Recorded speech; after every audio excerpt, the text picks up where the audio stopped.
I'm Cathy Merlo with Farm Journal Media. I'm here with Don Davis in McFarland, California, which is about 30 miles north of Bakersfield.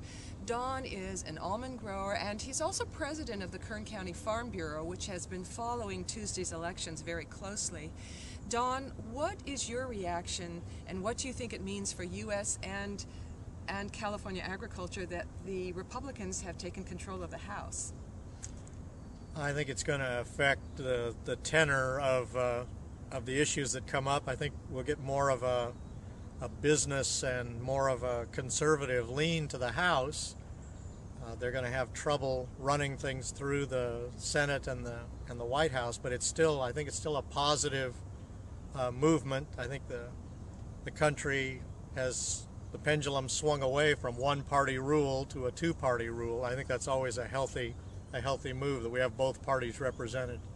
Are there any particular issues or concerns related to agriculture that you think should be addressed sooner rather than later in Congress?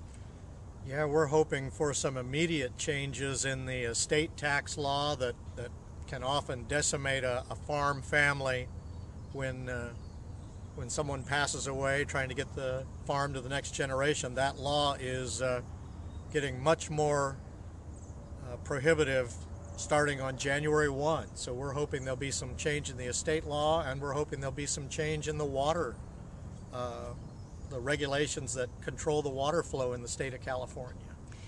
We had a couple dozen propositions on our ballot here in California on Tuesday, and probably one of the most important to agriculture was the proposition to suspend AB 32, which is our global warming law.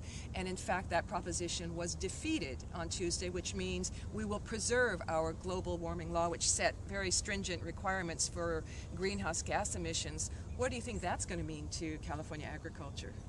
That was disappointing. That was something that Kern County Farm Bureau lobbied for that proposition to pass. We think that these laws for greenhouse gases are basically legislating a new technology into place. It's probably a good technology. It's a direction we need to be going, but to force it into place with legislature just means you're going to have to raise the cost of green technologies, and we think that's going to raise the dramatic change in our cost of our fuel and our fertilizer, which will translate to a dramatic change in the price of food and the profit of being in agriculture. So that's really disappointing. We would rather wait for those technologies to come into the marketplace when they can compete.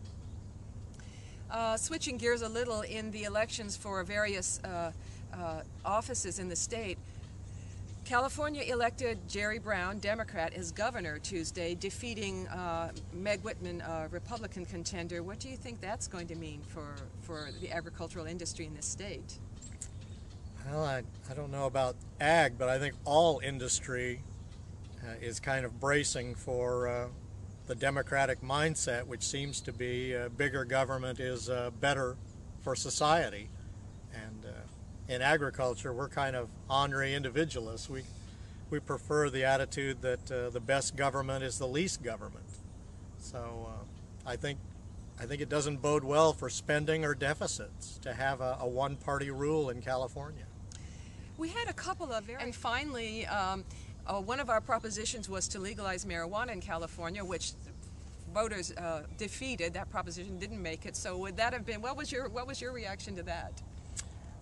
We wanted that defeated, despite the fact that marijuana is part of ag. It's not a part of ag that Farm Bureau really wants to promote. So we're pleased with that result, even though that does restrict agriculture in a way. You can find more agricultural coverage and analysis here at agweb.com.